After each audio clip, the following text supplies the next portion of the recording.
Bienvenue dans le podcast de ceux qui veulent créer un système au service de leur liberté. Je partage avec toi des idées pour vivre de ce qui te passionne, des conseils pour simplifier ton quotidien, être plus efficace et accomplir davantage, des opinions pour penser différemment, sortir du moule et vivre selon ses propres termes. Le podcast est disponible sur toutes les plateformes, pense à t'abonner pour ne rien rater. Tu es sur Google, ça fait des heures que tu scrolles, que tu cliques, que tu ouvres des nouveaux onglets, ça fait des heures que tu vas de site en site, de blog en blog. On est une nuit sans lune, t'as passé une mauvaise journée et t'en as eu marre. Et tu t'es dit aujourd'hui c'est le dernier jour, aujourd'hui je termine, je rends mon tablier. J'arrête de travailler pour ce patron qui m'ennuie, j'arrête ces études qui ne mènent à rien. J'arrête cette vie-là et je décide de prendre ma vie en main, je décide de devenir entrepreneur, je décide de devenir indépendant, je décide de reprendre le contrôle sur tout ça. Et là tu tombes sur un blog d'un gars qui te raconte que tu peux gagner ta vie avec ton blog, que tu peux vivre de ton activité simplement en parlant de ce qui t'intéresse. Et là tu te dis alors soit ce gars est un escroc monumental, soit ce gars me propose vraiment une opportunité qui pourrait me faire rêver, qui pourrait changer ma vie. Et tu décides de lui faire confiance et tu découvres tout un nouveau monde. Tu découvres WordPress, tu découvres les mailing lists, tu découvres les thèmes, toutes ces choses-là et tu décides de te lancer. Et ça te prend des semaines et des semaines. Tu commences par créer ton blog, tu découvres WordPress, toute la complexité qu'il y a derrière, tu te trouves un hébergeur, tu trouves ton thème, t'installes tout ça, ça te prend des semaines et des semaines pour avoir le design que tu veux. Et là tu commences, tu publies ton premier article. Ça y est, il est en ligne, ça y est, tu peux commencer à faire venir des gens sur ton blog. T'as mis Google Analytics, t'as mis tes plugins, t'as tout qui est prêt. Tu peux enfin te détendre, tu vas sur YouTube et là sur quoi tu tombes ? Sur un gars qui t'explique que les blogs c'est mort et que l'avenir c'est YouTube. Et là, boum, c'est reparti.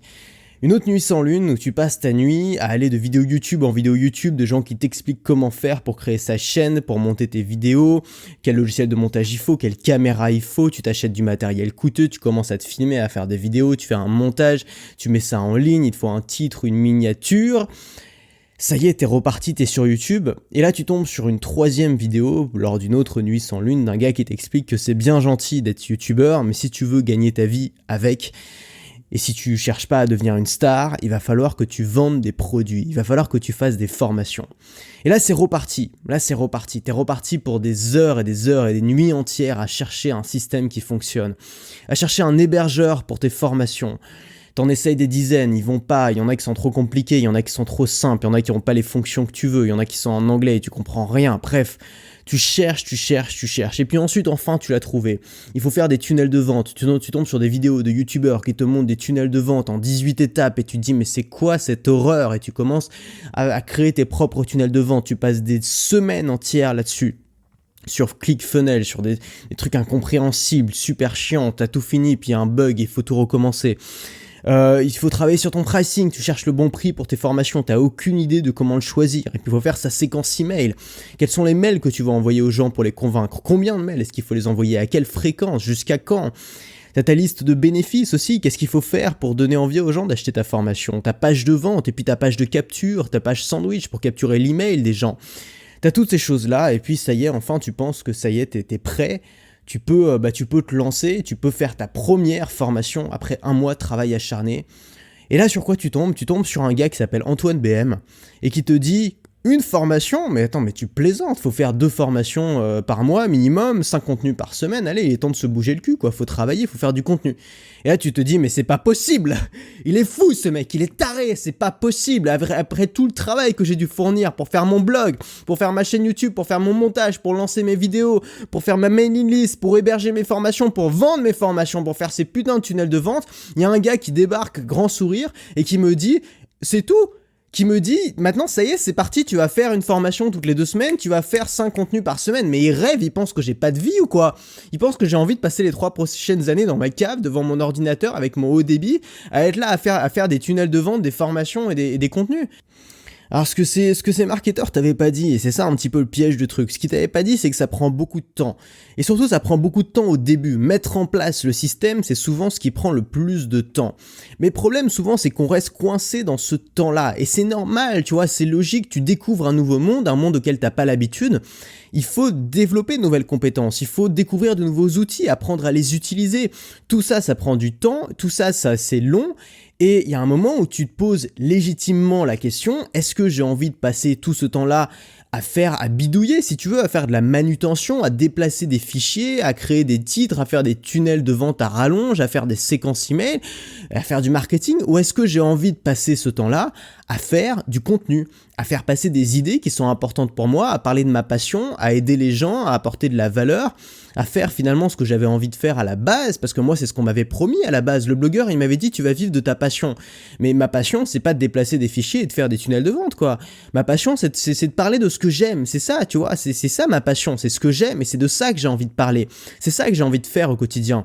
Et donc il y a un grand mensonge derrière ça que vont pas dire tous les marketeurs, c'est que ils te disent que tu vis de ta passion, mais en vrai tu vis pas de ta passion, tu vis d'un système qui est extrêmement compliqué et ta passion représente peut-être 10% de ton travail, le contenu représente 10% de ton travail. Et moi je connais énormément de créateurs de contenu qui ont lâché l'affaire sur le contenu, soit qui ont délégué le contenu, qui s'en occupent même plus, soit qui font très peu de contenu, qui font une vidéo par semaine, tu vois, ce que je considère comme peu quand même. Quand t'as une semaine et que t'as ton temps qui est consacré à ça, c'est quand même pas beaucoup.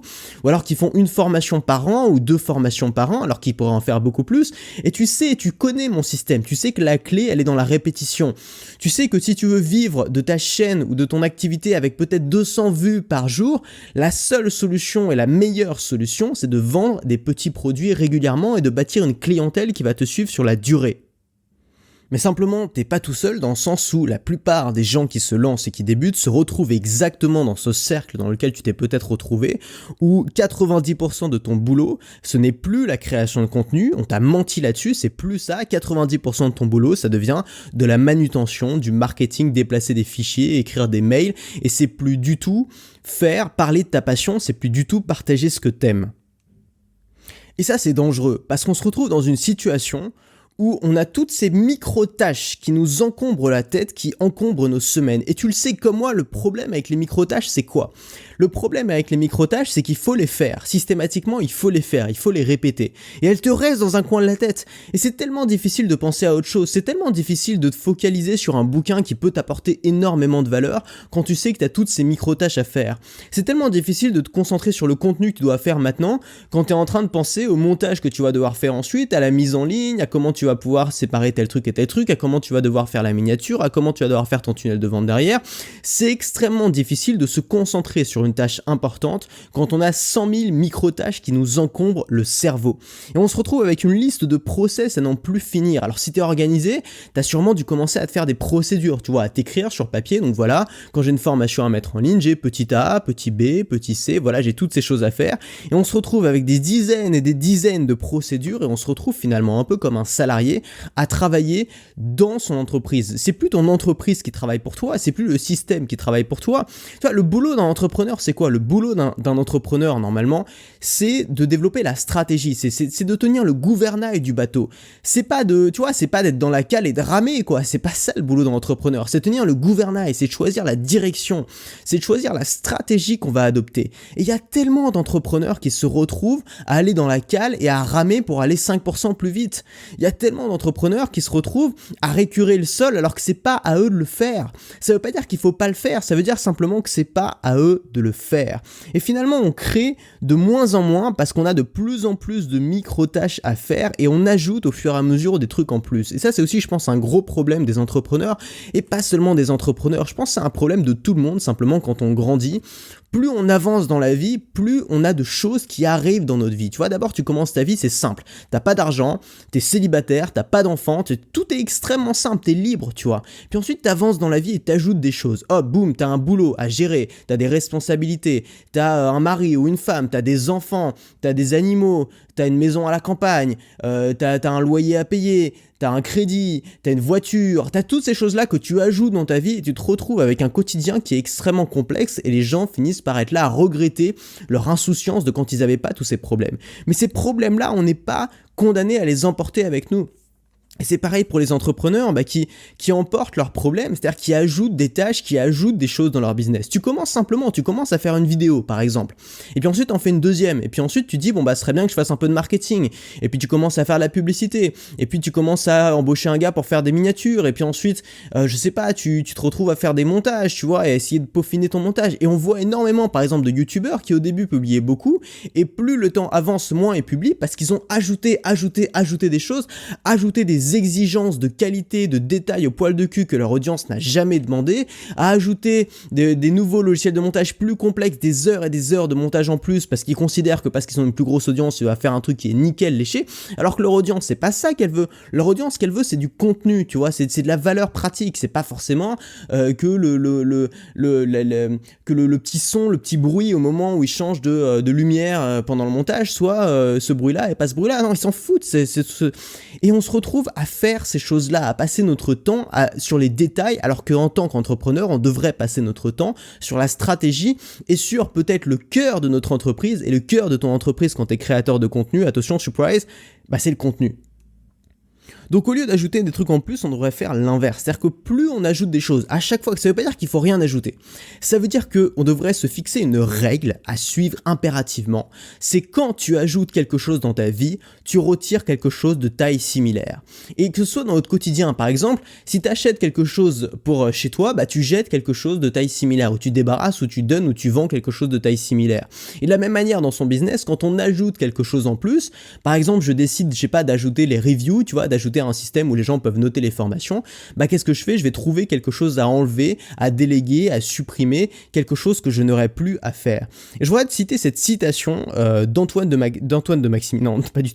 Saint-Exupéry qui disait « La perfection est atteinte non pas lorsqu'il n'y a plus rien à ajouter, mais lorsqu'il n'y a plus rien à retirer. » Je répète parce qu'elle est vraiment belle cette citation, je trouve. La perfection est atteinte non pas lorsqu'il n'y a plus rien à ajouter, mais lorsqu'il n'y a plus rien à retirer. Alors comment on fait pour retirer sans perdre de la valeur ? Parce que tu vas me dire, ok, si je retire la publicité, si je retire les miniatures, si je retire le montage, forcément je vais perdre en qualité, je vais perdre en marketing, donc je vais attirer moins de monde, donc ça va moins bien marcher. Il y a trois options. La première option, elle consiste à supprimer simplement de but en blanc, donc voilà, tu décides de ne plus faire cette chose-là. Donc ça peut être bien, parce que des choses ne sont pas indispensables, mais ça peut aussi te faire perdre quelque chose. Donc ça c'est la première option qui consiste à supprimer, qui a l'avantage de simplifier ton process, mais l'inconvénient parfois de te débarrasser de quelque chose qui t'apporte de la valeur en termes de revenus, d'audience ou de ce que tu veux. La deuxième option c'est d'automatiser. L'automatisation c'est génial parce que tu mets en place une fois et ensuite ça se fait automatiquement. Par exemple, alors moi j'ai automatisé pas mal de choses, par exemple j'ai des outils qui me permettent quand je mets un podcast en ligne, il va automatiquement, via un algorithme, être transformé en vidéo et donc être mis sur YouTube sous forme de vidéo et être envoyé sur toutes les plateformes, sur SoundCloud, sur Apple Podcast, sur Facebook, etc., etc. Donc ça, c'est quelque chose qui a été automatisé techniquement. J'utilise des outils qui le font à ma place. L'avantage, c'est que tu n'as vraiment plus à t'en occuper, souvent ça coûte pas très cher non plus. L'inconvénient évidemment, c'est que tu peux pas tout automatiser. Par exemple, il y a des outils qui ne permettent pas d'être automatisés. À moins d'être codeur, c'est compliqué de le faire. Ou alors, simplement il y a des choses, c'est du contenu, c'est des choses qui demandent vraiment une intelligence humaine et ça peut pas à l'heure actuelle être automatisé par une machine. Et on en arrive à la troisième option, qui est le fait de déléguer. Et cette option-là, alors évidemment, il y a des inconvénients, c'est qu'il faut trouver la bonne personne, il faut réussir à la former, au début ça prend du temps, évidemment c'est payant, mais l'avantage de faire ça, le gros avantage de faire ça, c'est que tu peux automatiser des choses qui sont importantes, qui ne peuvent pas être automatisées par une machine et dont tu ne veux pas te débarrasser. Et des choses qui te prennent souvent énormément de temps. Et moi, ce que j'ai fait ces derniers mois, c'est que j'ai pris soin de déléguer pas mal de choses dans mon business. Et t'as dû le voir ces derniers mois, je m'étais lancé le défi, alors là j'ai arrêté, mais je m'étais lancé le défi pendant 2 mois de travailler une journée par semaine. C'est-à-dire que je faisais tout le contenu de la semaine en une journée. Et ensuite, je n'avais plus rien à faire, c'est-à-dire que j'avais délégué 100% du reste. J'ai un gars qui s'appelle Félix qui m'aide à faire tout ça. Donc simplement, je mettais une fiche Evernote avec tout le contenu, donc avec les descriptions des vidéos, avec les titres des vidéos et puis avec les fichiers. Et c'est lui qui s'occupait de tout, c'est-à-dire que moi, j'avais plus rien à faire à partir du moment où cette fiche Evernote était en ligne. Il me mettait en ligne toutes les vidéos, il les programmait, il ajoutait une description, il ajoutait la miniature, il ajoutait le titre. Il s'occupait aussi de la formation, c'est-à-dire qu'il mettait en ligne toute la formation avec le descriptif, avec les images, avec l'image de la formation. Il mettait en ligne les fichiers aussi de la formation, il les transcrivait en audio, il mettait en ligne les audios. Il ajoutait une page sandwich entre les deux pour récolter les mails. Il s'occupait absolument de tout et il continuait à le faire en tout cas pour les formations.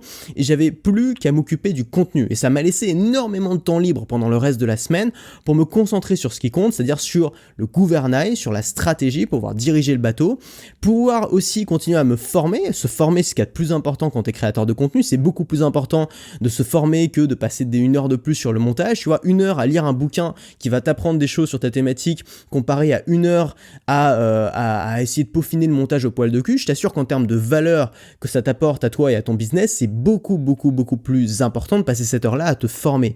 La formation, c'est la première mission, la première tâche, la première occupation qu'on devrait faire en tant que créateur de contenu. Alors évidemment, déléguer, ça ouvre de nouveaux challenges. Comment trouver la bonne personne? Et ça a été la première difficulté pour moi. Je me suis dit, mais c'est pour ça que j'ai dû mettre 1 an et demi avant de me décider à déléguer. Parce que je voulais le faire depuis longtemps, mais je me disais, mais attends, comment je vais faire pour trouver la bonne personne? Ça va être difficile. Est-ce qu'il faut que je prenne, tu vois, un Français? Ou est-ce qu'il faut que je prenne quelqu'un qui vient à l'autre bout du monde? Est-ce qu'on a besoin de se voir? Donc vraiment, ça a été difficile pour moi, mais finalement j'ai trouvé. Donc trouver la bonne personne, comment gagner réellement du temps? Parce qu'on se retrouve rapidement quand on essaie de déléguer à passer plus de temps sur la tâche que l'autre. C'est-à-dire qu'on va tout lui expliquer, on va lui faire des vidéos pour lui montrer, machin, et puis il va falloir tout vérifier. Et c'est possible, si on s'y prend mal, c'est possible de passer plus de temps sur l'organisation des tâches à déléguer que sur les tâches en elles-mêmes. Donc on risque de perdre du temps. Donc comment vraiment réellement gagner du temps en déléguant les choses? Comment créer des procédures efficaces? Tout va se jouer sur les procédures. Meilleures seront tes procédures, mieux le travail sera fait et moins tu auras à y passer du temps, à vérifier, à corriger, etc. Donc je voudrais te montrer aussi comment faire ça, comment créer ces procédures-là, avec quels outils. J'ai donné pas mal d'outils. Il y a des outils pour communiquer avec les gens, il y a des outils pour créer ces procédures-là, il y a des outils pour vérifier, pour valider, aussi pour traquer le temps. Donc il y a plein d'outils aussi que j'ai découverts, que je voudrais partager avec toi. Il y a aussi bien sûr la question de la rémunération. Combien est-ce que tu rémunères? Sous quel format? Est-ce que tu fais un système d'abonnement mensuel? Auquel cas, le problème c'est que la personne va pas forcément être motivée à être efficace. Est-ce que tu fais un système où tu payes à l'heure? Auquel cas ça peut être bien, mais il va y avoir d'autres problèmes qui vont être soulevés. Donc se poser la question de la rémunération aussi bien sûr. Des tâches, quelles tâches est-ce que tu vas déléguer en priorité? Quelles sont les tâches que tu vas continuer à faire? Alors ça c'est aussi une question qui est très importante. Il y a des tâches que beaucoup de gens continuent à faire pendant des mois que je conseille vraiment de déléguer parce que c'est des tâches à faible valeur ajoutée qui pourtant ont besoin d'être faites, mais qui n'ont pas besoin d'être faites par toi, qui peuvent être déléguées en priorité. Et puis bien sûr, il y a le contrôle des résultats, comment faire pour contrôler si les tâches ont bien été faites, si c'est bien, comment garder une bonne relation aussi avec la personne, comment faire en sorte de nouer une relation long terme, que ça dure. Bref, toutes ces choses, c'est important. Déléguer, ça implique de l'humain. Et quand on implique de l'humain, ça ajoute, c'est toujours plus compliqué. Parce que, il y a de l'humain, tu vois, c'est pas comme une machine où ils se contentent de rentrer des lignes de code et puis c'est bon, c'est fait de la même manière à chaque fois. L'humain, t'as l'aspect motivationnel, t'as l'aspect récompense, t'as l'aspect, bien sûr, respect, politesse qui est très important. T'as aussi, les faiblesses de l'humain qui sont que l'humain n'a pas la perfection d'exécution d'une machine, mais aussi les avantages de l'humain par rapport à une machine qui est que l'humain a de l'intelligence que va pas forcément avoir une machine et a beaucoup plus de flexibilité. Donc je voudrais te parler de tout ça. Évidemment l'objectif, c'est 3 choses. Ça va être d'abord de rentabiliser cette personne-là, parce que si tu prends quelqu'un pour t'aider, ça va te coûter de l'argent, et l'objectif évidemment c'est pas que tu perdes de l'argent, l'objectif c'est de rentabiliser largement ses coûts.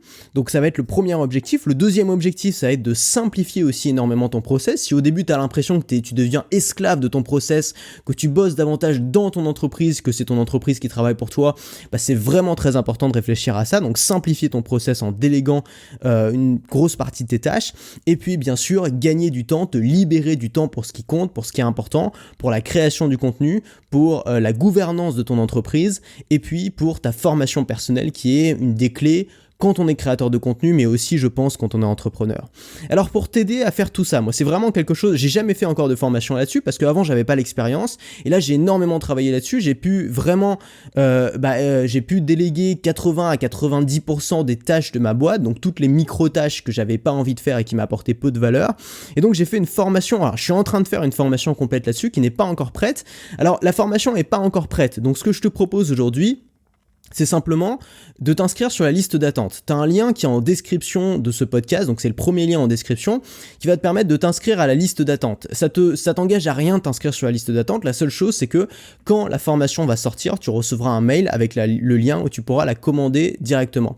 Donc j'ai pas encore terminé de faire cette formation, je suis encore en train de travailler dessus, simplement je pense que c'est une formation qui peut aider pas mal de gens, c'est quelque chose qu'on m'a beaucoup demandé, je sais que c'est un point qui est sensible parce qu'on touche pas simplement à des outils, on touche à l'humain, donc c'est du cas par cas, il va falloir s'adapter. C'est quelque chose sur lequel j'ai beaucoup réfléchi, c'est aussi quelque chose sur lequel j'ai beaucoup expérimenté, notamment ces derniers mois, mais aujourd'hui ça va faire à peu près 1 an, peut-être même plus d'1 an que j'ai mon assistant et donc que je lui confie des tâches, donc j'ai pas mal d'expérience là-dessus et je voudrais partager avec toi dans une formation tout ce que j'ai appris là-dessus, du fait du recrutement, donc recruter la bonne personne, à la gestion des tâches, à la création des process, des procédures, aux outils que j'utilise, à la rémunération que je fixe et comment et en fonction de différentes rémunérations en fonction de différentes tâches, les tâches évidemment que je propose, le contrôle des résultats, etc. Et tu vas voir que ça va être génial parce que toutes les choses aujourd'hui qui t'angoissent dans ta boîte, qui te font chier, je pense à la compta notamment, tu vois, moi la compta, alors j'ai un comptable qui s'en occupe,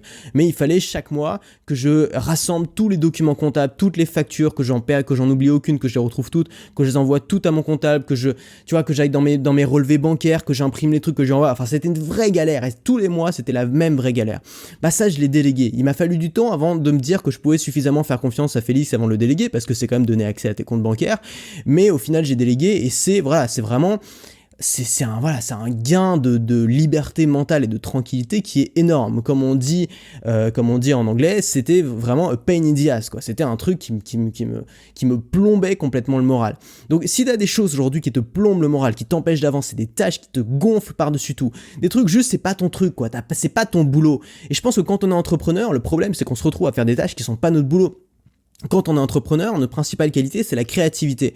Qu'est-ce qu'on se retrouve à faire de la compta, à faire de la gestion, à faire de la paperasse, qui sont l'inverse de la créativité. Et souvent, les gens qui sont créatifs, et c'est sûrement ton cas si t'es créateur de contenu, les gens qui sont créatifs n'aiment pas ça, ne sont pas à l'aise avec la paperasse, ne sont pas à l'aise avec la compta, ne sont pas à l'aise avec les chiffres, parce que c'est juste deux choses différentes. Alors parfois on a les deux, mais parfois on l'a pas. Moi, j'ai pas les deux. Donc je me concentre, tu vois, chacun est à sa place. Moi, je me concentre sur la création parce que c'est ce que je sais faire de mieux, c'est mon boulot.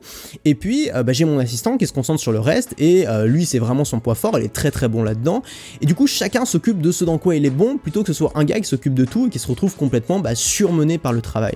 Donc je suis en train de faire cette formation. Si ça t'intéresse, si tu penses que ça peut t'aider, t'as le lien qui est en description où tu peux t'inscrire à la liste d'attente. Normalement ça sort jeudi, donc jeudi tu devrais recevoir un mail où tu pourras directement commander cette formation. On va continuer à en reparler le long de la semaine, on se retrouve demain pour en reparler et puis jeudi dans la formation, je te laisse cliquer sur le lien en dessous pour t'inscrire à la liste d'attente. À demain. Si cet épisode t'a plu, pense à laisser un avis sur Apple Podcast. Ça te prend 1 minute, tu n'auras à le faire qu'une seule fois et ça m'aide énormément à me faire connaître. Si tu veux continuer à te poser des questions avec moi, bien sûr, abonne-toi.